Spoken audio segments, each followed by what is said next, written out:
الحمد لله الحمد لله وكفى وسلام على عباده الذين اصطفى أما بعد فأعوذ بالله من الشيطان الرجيم بسم الله الرحمن الرحيم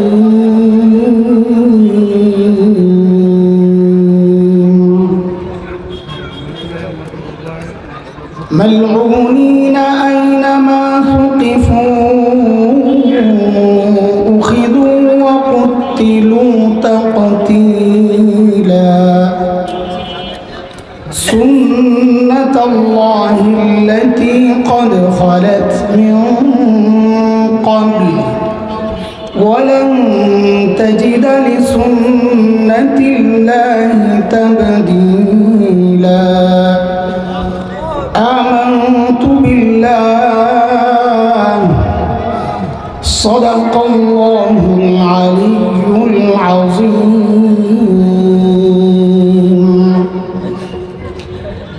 কালিয়াকৈর উপজেলা উলামা পরিষদ কর্তৃক আয়োজিত আজকের এই আজিম শান ইসলামী মহাসম্মেলনের মুহতারাম সভাপতি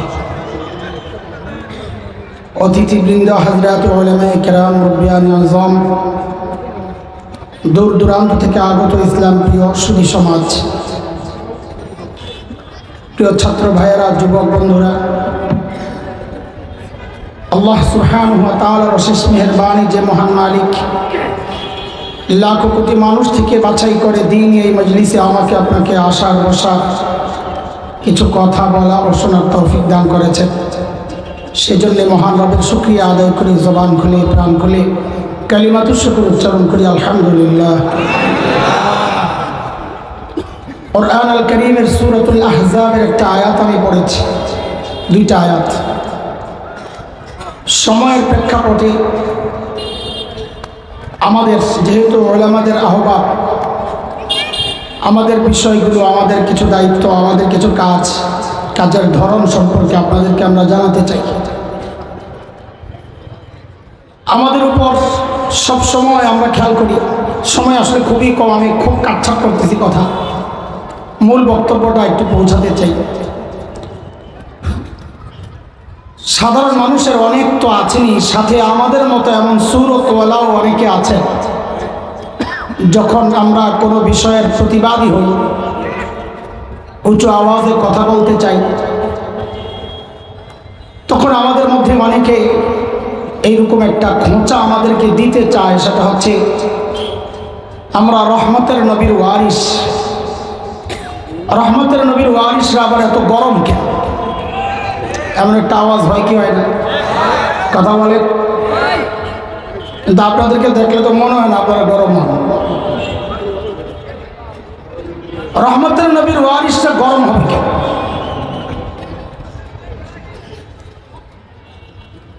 আবার আমার ভাই আল্লামা মামুনুল হক হাফিজাহুল্লাহকে যখন গ্রেফতার করা হয়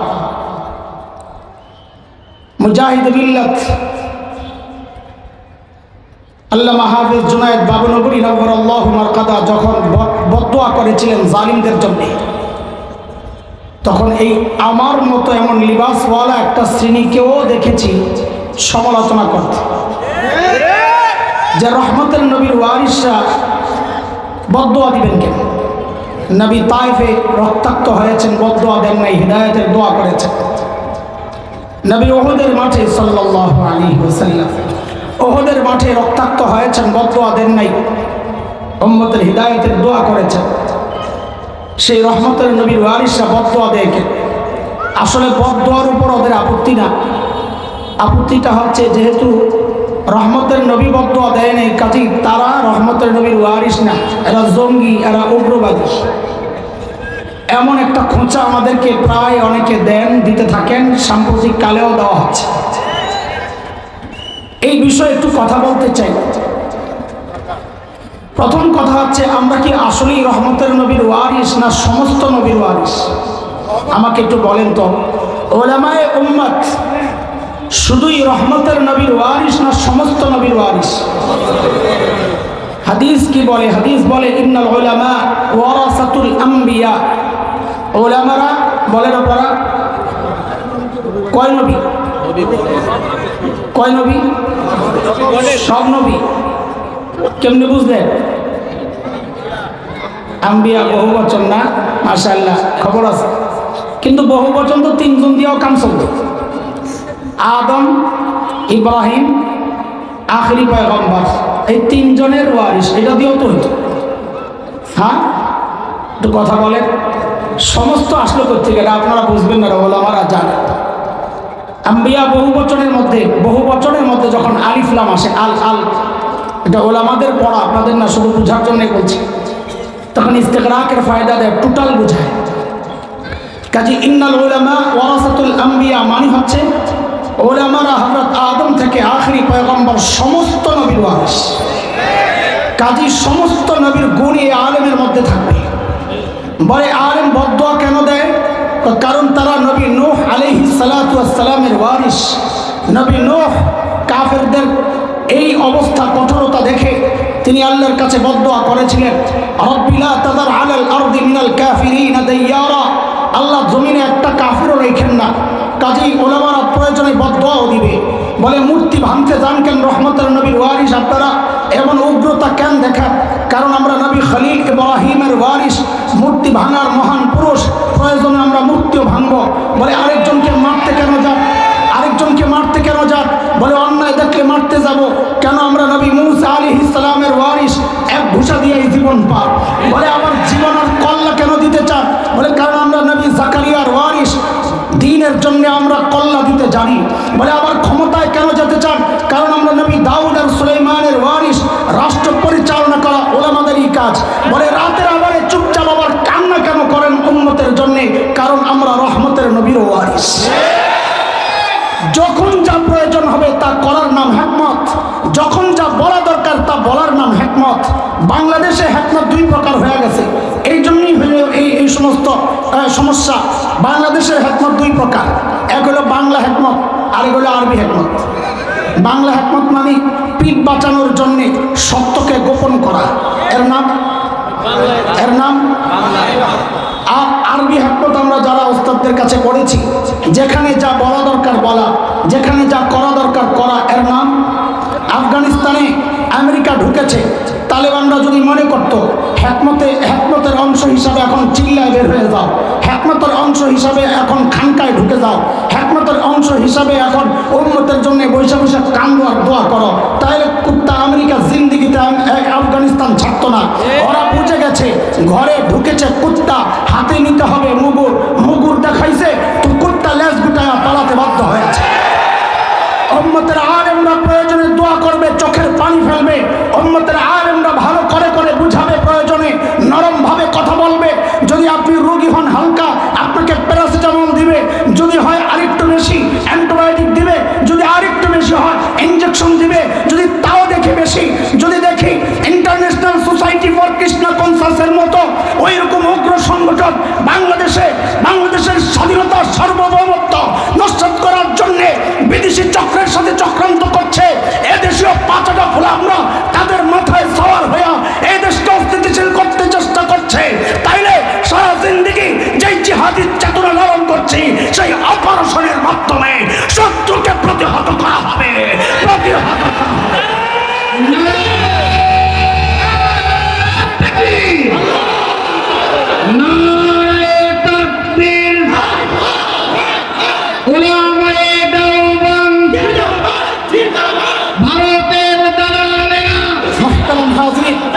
মাঝে মধ্যে দেখি সীমান্তে দুইজন পিছন দিয়া ধরে আর একজন খালি করে ছাড় ঢুকে যাবো, বাংলাদেশের বর্ডারে ঢুকে যাবো, বাংলাদেশ দখল করে ফেলাইব। আমি বলি আসেন খেলা হবে, আসেন। যেই জিহাদি চেতনা ছোটবেলা থেকে হৃদয়ে লালন করছি, প্রয়োগের কোনো সুযোগ তো পাচ্ছি না, তোরা না ঢুকলে সেই সুযোগ তো পাবো না। ঢোক আমার দেশ দখল করবি, তাই না? আরে কুলাঙ্গার সব সিরিয়ায় কালিমার পতাকা উঠে গেছে, আফগানিস্তানে উঠে গেছে, আমার দেশ দখল করবি। আরে আমরা তো স্বপ্ন দেখি দিল্লির লাল কেল্লায় আবারও কালিমার পতাকা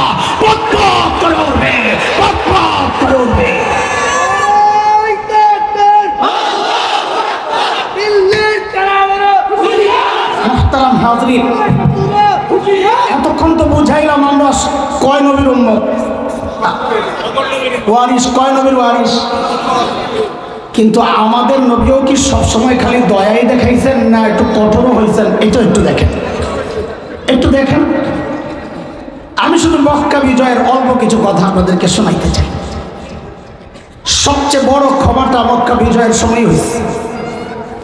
নবী আলাইহিস সালাম মদিনা থেকে 10 রমজান যখন বের হন মক্কা বিজয়ের উদ্দেশ্যে, অভিযানের উদ্দেশ্যে, মাররু জাহরা 16 রমজান যখন অবস্থান করছিলেন, খুব খেয়াল করেন, আবু সুফিয়ান পাহারাদারদের হাতে ধরা পড়ছে। হযরত আব্বাস রাদিয়াল্লাহু আনহু আবু সুফিয়ানকে নিয়ে আসছেন নবীর কাছে, সাথে আরো 2 জন ছিল। আবু সুফিয়ানকে নবী জিজ্ঞেস করছেন, আবু সুফিয়ান, এখনো কি আপনি মনে করেন আল্লাহ ছাড়া আরো মাবুদ আছে? আবু সুফিয়ান ছিলেন বড় রাজনৈতিক ব্যক্তিত্ব, জবাবও দিয়েছেন খুব বিচক্ষণতার সাথে, রাজনৈতিক জবাব। নবী যখন জিজ্ঞেস করলেন আল্লাহ ছাড়া আরো মাবুদ আছে, এখনো বিশ্বাস করেন? তো আবু সুফিয়ান বলে, যদি থাকতো তাইলে কি আর এত বিপদে পড়ি? বলে, আমি যে নবী, সন্দেহ আছে? তা আবু সুফিয়ান বলেন যে একটু সন্দেহ আছে। দেখেন আমরা হইলে কি করতাম? হ্যাঁ, আমার নবীর উদারতাও আছে, উদারতা দেখাচ্ছে, অস্বীকার করছি না। রহমতের নবীর রহমত এবং উদারতা, এটা ছিল ইতিহাস। আমরা হইলে কি করতাম? ওই মুহূর্তে বলতাম, ওরে আয়না করে পাঠা, বলতাম কি না? আমার নবী হযরত আব্বাসকে বলেন কালকে নিয়ে আসে। হযরত আব্বাস বুঝায়া টুজায়া পরদিন নিয়ে আসছে। আবু সুফিয়ান মুসলমান হয়েছে। আমি খুব দ্রুত আগাইতেছি সামনের কথাটা বলার জন্য, শুরুটা যেহেতু এটা, এই জন্য এখান থেকে শুরু করছি। হযরত আব্বাস বলেন, ইয়া রাসূলুল্লাহ, আবু সুফিয়ান তো নেতা মানুষ, সারা জিন্দেগি মাতব্বরি করছেন, নেতৃত্ব দিচ্ছেন, ওরে এখনো কিছু দায়িত্ব দেন তো খুশি হবে। তো নবী আলাইহিস সালাম বলেন, যান আপনি যা ঘোষণা দেন, মান দাখালা দারা আবি সুফিয়ান ফাহুয়া আমিন। এ আমার পাওয়ার দেখছো? নবী আয়েশাই আমার দায়িত্ব দিয়ে দিছে, আমার ঘরে যে ঢুকবে সে নিরাপদ। কিন্তু আবু সুফিয়ান তো ছিলেন কর্মী বান্ধব নেতা, কর্মীদেরকে ছাইরা নিজের আপনজনকে ছেড়ে একাই নিজে নিরাপদে থাকবেন, এই মানুষ, এইরকম নেতা আবু সুফিয়ান না। আবু সুফিয়ান চিন্তা করছে, আমার ঘরে কয়জন মানুষ আসবে, বাকিরা তো ধরা খাবে। আবু সুফিয়ান তো আমাদের দেশের নেতাদের মতো না যে আমি বাঁচতে পাবেন না। ওই জন্য মানুষ বলে বাঁচার জন্য নিজে ধরলেন হেলিকপ্টার, পিছন থেকে পাবলিক ডাকে, ওরে বাটপার, ওরে বাটপার। আবু সুফিয়ান তো ওই মার্কা নেতা না। আবু সুফিয়ান বলে, ইয়া রাসূলুল্লাহ, আমার ঘরের মধ্যে কয়জন মানুষ আসবে? তো নবী বললেন, জানায়া দেন, মান দাখালাল মসজিদাল হারাম ফাহুয়া আমিন। যে মসজিদে হারামে ঢুকবে সেও নিরাপদ। আবু সুফিয়ান বলে, ইয়া রাসূলুল্লাহ, মসজিদে হারামের মধ্যে কয়জন ঢুকবে?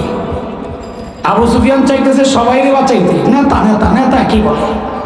নবী বলেন, যান যায়া ঘোষণা দেন, মান আগলাকা বাবাহু ফাহুয়া আমিন। যে নিজের ঘরের দরজা বন্ধ করে দিবে সেও নিরাপদ।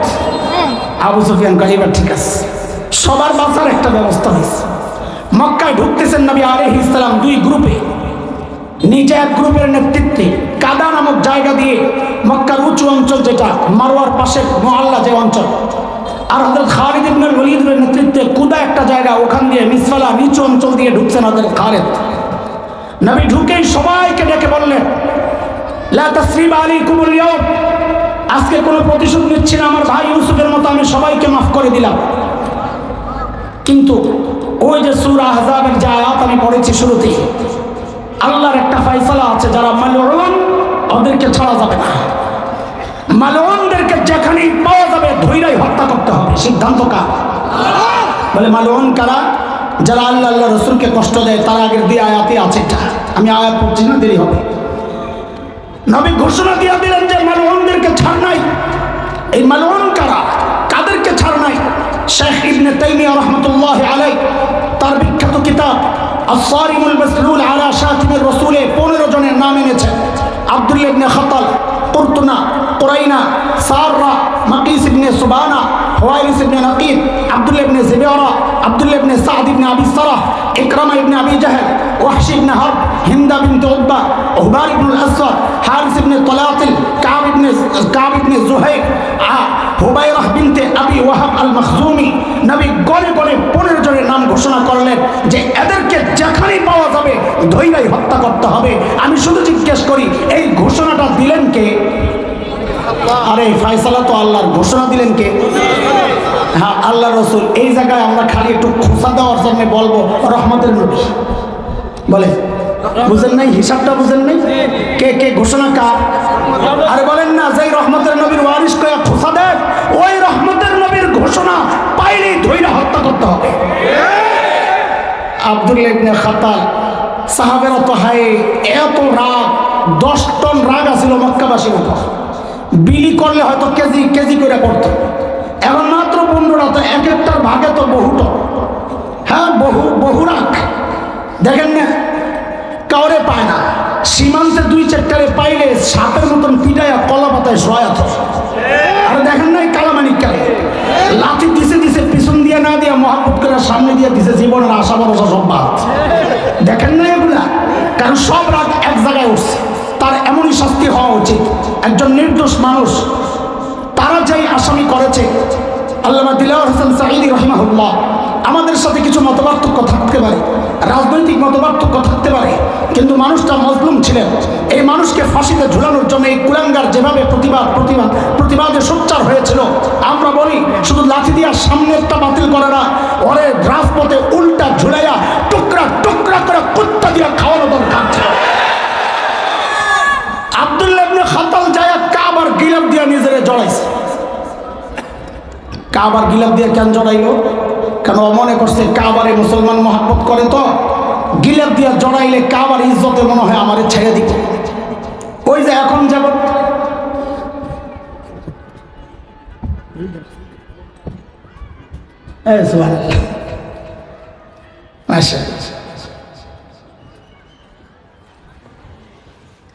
এখন দেখেন না, টুপির প্রতি আমাদের একটা দুর্বলতা আছে, হিজাবের প্রতি একটা দুর্বলতা আছে। তো কিছু ধোঁকাবাজ সারা জিন্দিগি আলেম ওলামাদের বিরুদ্ধাচরণ করে, কিন্তু দেখবেন নির্বাচন আসলে আস্তে টুপি টাপি লাগায় পুরো হাসান বসরি হয়ে যায়, হিজাব টিজাব লাগায় আর আবেয়া বসরি হয়ে যায়। তাও বলে আবার প্রতি রাতে বলে 80 টাকার তাহাজ্জুদ পড়ে, সুবহানাল্লাহ। আমি তো আফসোস করতে করতে শেষ কার কাছে মরে দিলাম। এই পিসাব এতদিন হাসিল করি, নিয়ত পাল্টামু চিন্তা করি, আর মধ্যে শুনি পিসাব পালায় গেছে। সুবহানাল্লাহ। এগুলা শিখছে ওই সমস্ত মানুষের থেকে। আব্দুল্লাহ ইবনে খাতাল কাবার গিলাফ দিয়া নিজেরে জড়াইছে, কিন্তু বোকা তো নিচে দিয়া তো পাও দেখা যায়। হযরত আলী দূর থেকে দেখছে, কিরে এইভাবে ক্ষমা করার পরেও লুকাই লোকেরা, নিশ্চয়ই 15টার একটা মোস্ট ওয়ান্টেড আসামি, ওয়ারেন্ট জারি হয়েছে যার উপর। তলোয়ারটা লইয়া, নাঙ্গা তলোয়ার, সোজা দিছেন দৌড়। 2 সাহাবী দেখছেন, আলী দিছেন দৌড়। তো আলী পাগল না, খামাখা দৌড়ান নাই, নিশ্চয়ই কোনো কাস্টমার পাইছে, কিছু না দেখায় ওরাও সাথে দিছে। যাই আব্দুল্লাহ ইবনে খাতালকে বাই করছে, বাই করে সোজা কলাটা ফালাইয়া দিয়া একটা নেজার মধ্যে, বর্ষার মধ্যে মাকাম ইব্রাহিম এবং হাজরা আসওয়াদের মাঝখানে ঝুলাইয়া উম্মতকে মেসেজ দিচ্ছেন, আল্লাহর নবীকে যারা কষ্ট দিবে, নবীর ইজ্জতকে যারা ছিনিমিনি খেলবে, এদের শাস্তি এটাই হওয়া উচিত। এটাই আমাদের উচ্চারণ। আমরা রাজনীতিতে কে গেল কে আসলো ওইটা নিয়ে আমাদের অতটা মাথা ব্যথা নাই। আমাদের মাথা ব্যথা হচ্ছে আল্লাহর নবীর ইজ্জত, দ্বীন আর ইসলামের ইজ্জত। এই জায়গায় যদি কেউ আঘাত করে, আমরা কোনোদিন মানে নাই, কোনোদিন সহ্য করি নাই, ভবিষ্যতেও করবো না। আমাদের দাবি একটাই, আল্লাহর নবীর ইজ্জত নিয়ে কোনো কুলাঙ্গার যদি কথা বলে, নবীর খতবে নবুয়তের মুকুট নিয়ে কোনো কুলাঙ্গার যদি টানাটানি করে, অন্য কোনো শাস্তি মানি না। একটাই শাস্তি চাই, মৃত্যুদণ্ড দিতে হবে, মৃত্যুদণ্ড দিতে হবে। আচ্ছা আচ্ছা, ঠিক আছে। আব্দুল্লাহ ইবনে সাদ ইবনে আবি সারাহ, হযরত ওসমানের দুধ ভাই। এই রহমতের নবীর গল্প শোনাইতেছি, মৌলবী শুনেন, ছাত্রদেরকে বলতেছি, ওনার অবস্থা। হযরত ওসমান নিয়ে গেছেন নবীর কাছে ডান পাশে, ইয়া রাসূলুল্লাহ, আমার দুধ ভাই, আমি নিরাপত্তা চাই। আল্লাহর নবীর চেহারাটা ফিরিয়ে দিয়েছেন। এই চেহারা কে ফিরাইছেন? না না, রহমতের নবী। সাবাস। জাগা মতন যে রহমতের নবীও কঠোর হয়েছেন সেটাও দেখাইতেছে। আল্লাহর নবী কি করছেন? চেহারা ফিরিয়ে নিয়েছেন। বলেন আপনারা কে চেহারা ফিরে নিছে?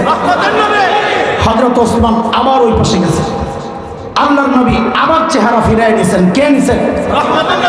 হযরত ওসমান আবার এই পাশে এসে বলেন, ইয়া রাসূলুল্লাহ, আমি আব্দুল্লাহর নিরাপত্তা চাই। আল্লাহর নবী নিরাপত্তা দিয়েই বললেন সাহাবীদেরকে, রে আমি যে এদিক ওদিক তাকায়া কাল ক্ষেপণ করছিলাম, এই সুযোগটা তোরা নিয়ে কেন ওরা কল্লাটা ফালাই দিলি না? এই যে কঠোরতা, এটা কার? আরে কার? সাহাবায়ে কেরাম তো হায়রে বোয়াল মাছটা ছুটে গেল, এমনি পাই না। ইয়া রাসূলুল্লাহ, একটু চোখের ইশারায় বইলা দিতেন ওরে সাইজ কর।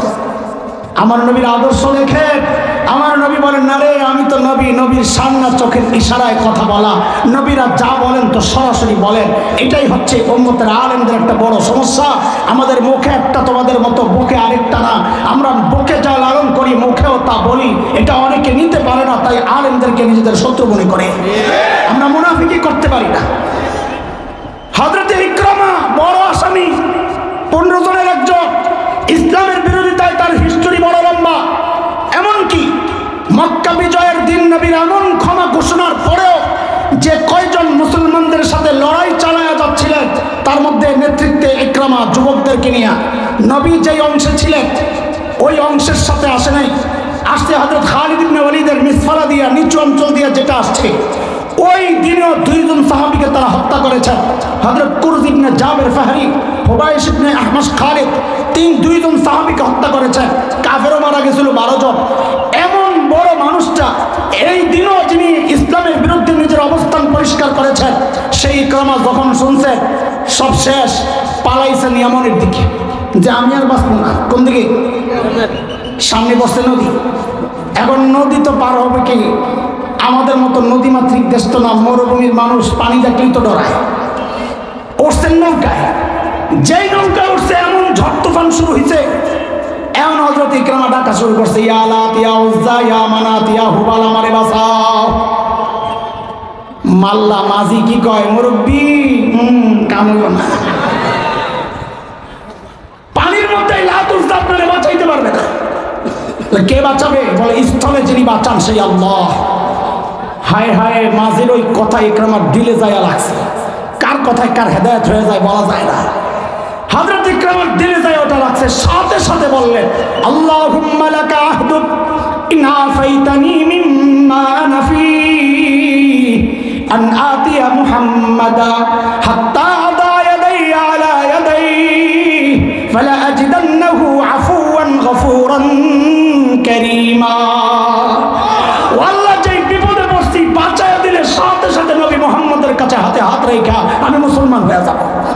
কই গেলে না তোরে মারবে?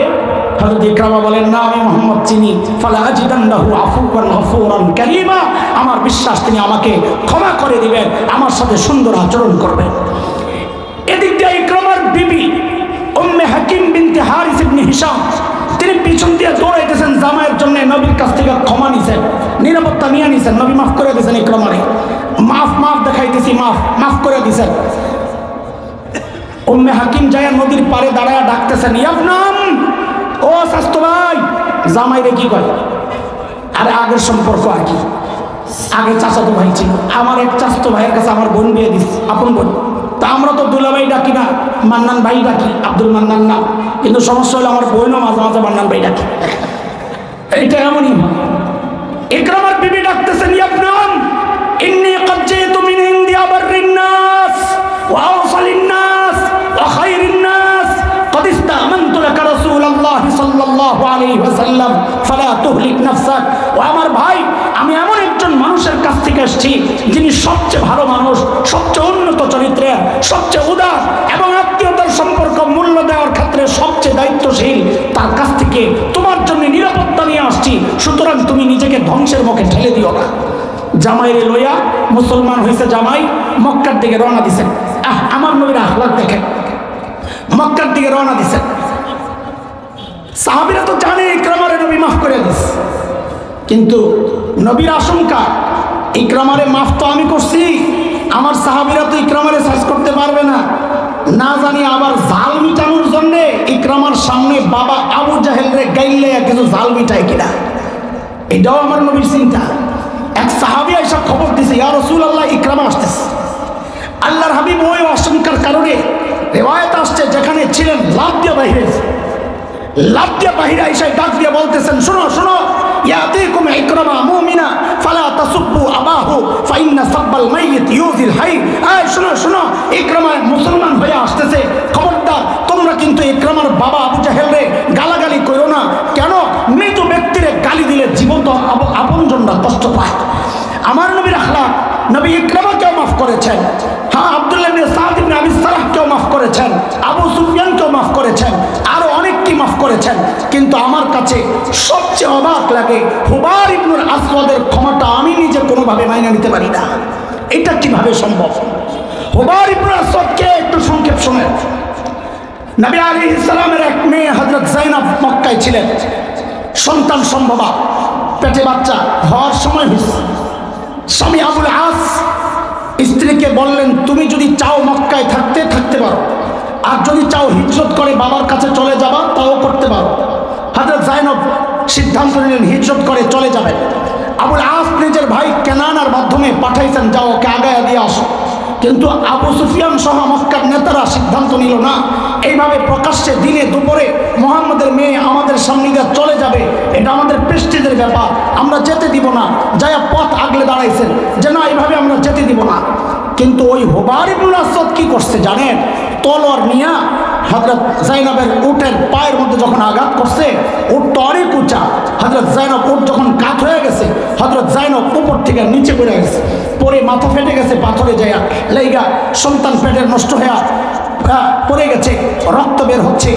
আবু সুফিয়ান দেখছেন অবস্থা বড় বেগতিক, এটার দায় আমাদেরকে দিতে হবে, মাসুল দিতে হবে, মুহাম্মদ আমাদেরকে ছাড়বে না। রাতে আবুল আসকে ডাক দিয়া বলে, রাতের অন্ধকারে বিবিকে পার করো, মক্কা থেকে তাড়াইয়া দাও, তাড়াতাড়ি ভাগাও। ও দোস্ত, আল্লাহর রাসূল যখন মক্কা বিজয়ের সময় মদিনা থেকে আসেন, 6 দিনে মাররুজ জাহরানে আসছিলেন, আর বিদায় হজের সময় 25 জিলকাদ রওনা দিয়েছেন মদিনা থেকে। 29 মাস ছিল, 5 দিন জিলকাদের, 4 তারিখ জিলহজে ঢুকছেন, 9 দিনে ঢুকছেন, আস্তে আস্তে আসছেন। মক্কা বিজয়ের সময় 6 দিনে ঢুকছেন, অথচ যায়নাব মক্কা থেকে মদিনায় গেছেন 15 দিনে। কেন? রক্তাক্ত শরীর, ক্লান্ত দেহ, অসুস্থ, যায় অবস্থা। এমন আস্তে আস্তে করে মদিনায় যখন যায়া পৌঁছেন, আল্লাহর নবী সাল্লাল্লাহু আলাইহি সাল্লাম হযরত যায়নাবকে দেখে ঝরঝর করে, মেয়ে তো ঝরঝর করে চোখ দিয়ে নবীর পানি পড়তেছিল, আর কাঁদতে কাঁদতে বলতেছিলেন, দ্বীনের জন্য আমার যায়নাবের মতো কোরবানি কেউ দেয় নাই। এই যায়নাব পরবর্তীতে এই আঘাতেই ইন্তেকাল করেছেন, শাহাদাত বরণ করেছেন। নবী যখন মক্কা বিজয়ের দিন মক্কায় ওই হুবার ইবনুল আসওয়াদ, যার আঘাতে হযরত যায়নাব শহীদ হয়েছেন, হুবার চিন্তা করেছে আমাকে মুহাম্মদ ছাড়বে না। কাপড় মোড়ো দিয়া জেদ্দা সবচেয়ে কাছের বর্ডার, এরপরে আফ্রিকা, লোহিত সাগরের পরে ইথিওপিয়া, এরিত্রিয়া, ওই সময়ের হাবশা। হুবার ইবনুল আসওয়াদ ওইদিকে পালাইতেছিলেন। কিছু দূর যায়া হুবারের মাথায় আসছে, শুনেছি মুহাম্মদ বড় উদার, তিনি ক্ষমা চাইলে ক্ষমা করে দেন। হুবার নিজের পরিচয় গোপন করা, কারণ রাস্তায় সাহাবীরা দেখলেই তো কল্লা ফালাইয়া দিবে। মালউনিন আইনামা সুকিফু উখরিজু ওয়াকতিলু তাকতিলা, পাইলেই তো কল্লা ফালাইয়া দিবে। নিজের পরিচয়টা গোপন কইরা আল্লাহর হাবিবের সামনে দাঁড়ায়া বলতেছেন, ইয়া রাসূলুল্লাহ, ও মুহাম্মদ, আমি হুবার ইবনুল আসওয়াদ, আমি যায়নাবকে হত্যা করেছি। আমি কাজটা যা করেছি আমি বুঝতে পারছি, আমি অপরাধ করেছি, আমি ভুল করেছি, আমাকে আপনি মাফ করে দেন। আল্লাহর হাবিব বলেন, যা তোরেও মাফ করে দেন। আমার নবীর উদারতা কঠোরতার জায়গায় কঠোর হয়েছে, উদারতার জায়গায় উদার হয়েছে। আমরা এই ইতিহাস থেকে ছোট্ট করে একটা ফলাফল বের করি, আব্দুল্লাহ ইবনে খাতালকে ক্ষমা করা হয় নাই। হুবারের মতো এমন মারাত্মক অপরাধীকে ক্ষমা করেছেন নবী। ইকরামার মতো, যার ইসলামের বিরুদ্ধে অবস্থান লম্বা সময়ের, এমনকি সাফওয়ান ইবনে উমাইয়া ইবনে খালদের ছেলে, অস্ত্র ব্যবসায়ী, নবী তাকে হত্যা করেছেন। ওয়াহাব ইবনে উমাইর নবীকে হত্যার জন্য মদিনায় গিয়েছিলেন, নবী তাকেও ক্ষমা করেছেন। নবী সবাইকে ক্ষমা করলেন, আব্দুল্লাহ ইবনে খাতালকে ক্ষমা করা হলো না। কারণটা কি? পার্থক্য কোথায়? বলে, যারা নতি স্বীকার করেছে, ক্ষমা চেয়েছে, নবী তাদেরকে ক্ষমা করেছেন। যারা নতি স্বীকার করে নাই, ক্ষমা চায় নাই, নবী তাদেরকে ক্ষমা করেন নাই। নবীর থেকে এই সুন্নত আমরা পেয়ে গেছি। সময়ের প্রেক্ষাপটে ফ্যাসিস্ট সরকার, পতিত সরকারের যারা গুন্ডারা যদি আমাদের কাছে আইসা নতি স্বীকার কইরা ওলামাদের কাছে যদি ক্ষমা চায়, আমরা ভুল করেছি, আমাদেরকে মাফ করে দেন, আমরা ক্ষমা করতে প্রস্তুত।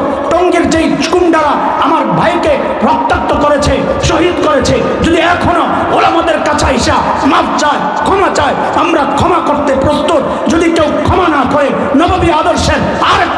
আছে, যেখানে পাওয়া যাবে সাইজ করা হবে। যেহেতু আমাদের হাতে সেই অধিকার দেওয়া হয় নাই, রাষ্ট্র ইসলামী না, আমরা বলতে চাই আমরা এই অপরাধীদেরকে যেখানেই পাবো কাউকে ছাড়বো না। হয় ক্ষমা চাও, নইলে প্রত্যেকটাকে বাড়ির থেকে উঠায় আইনা পুলিশ হস্তান্তর করা হবে। একটাকেও ছাড়া হবে না, একটাকেও ছাড়া হবে না। প্রস্তুত আছেন তো ইনশাআল্লাহ? ওলামারা যে কোনো ডাক দেন, যে কোনো জায়গায় যেতে প্রস্তুত আছেন তো ইনশাআল্লাহ? আছেন তো ইনশাআল্লাহ? শেষ হয় নাই সব কিছু। আকাশে শকুনের আনাগোনা পরিলক্ষিত হচ্ছে, মাঝে মধ্যেই ফিসফাস শুনি কেমন একটা। যাই হোক, যারা রক্ত দিতে জানে তাদের কোনো ভয় নাই, কথা বলে। যারা জীবন দিতে জানে, শাহাদাত যাদের জীবনের চূড়ান্ত তামান্না, তারাই হুমকি ধমকিরে ভয় পায় না। না ভয় পাক? এই ভয় পাক, বলেন ভয় পাক? যদি ওলামারা ডাক দেন, অর্থ দরকার, পারবেন অর্থ দিতে ইনশাআল্লাহ। যদি ঘাম ঝরানো দরকার, পারবেন ঘাম দিতে ইনশাআল্লাহ। যদি বলে তোমার দিনটা দেওয়া দরকার, দিন দিতে পারবেন তো ইনশাআল্লাহ। কিন্তু যদি আমাদের বড়রা যদি ডাক দেন, না এখন তো অপারেশনের টাইম হয়ে গেছে, এখন আর উদারতার সুযোগ নাই, এখন সম্মুখ লড়াইয়ে নামতে হবে, তখন যদি মনে হয় আপনার কল্যাণ দরকার, ও মুসলমান, ওরা আমাদের সামনে আল্লাহকে সাক্ষী বানায় বলো, দিন রক্ষার জন্য, স্বাধীনতা সার্বভৌমত্ব রক্ষার জন্য কে কে জীবন দিতে প্রস্তুত? আল্লাহ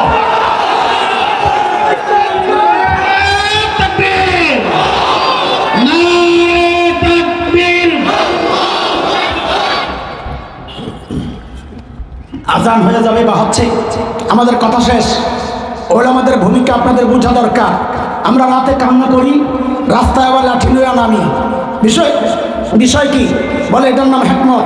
যেখানে যা করা দরকার করা, যেখানে যা বলা দরকার বলা, এটার নাম বলে, এটার নাম উম্মতের আলেমরা হিকমত ওয়ালা। হিকমতের সাথেই কাজ চলছে, ভুল বুঝার কোনো কারণ নাই। আপনি বুঝেন না, এসব বুঝা যান, সমালোচনা করবেন না। আল্লাহ সহি বুঝদান করেন। আমিন। ওয়া আখিরু দাওয়ানা আলহামদুলিল্লাহ।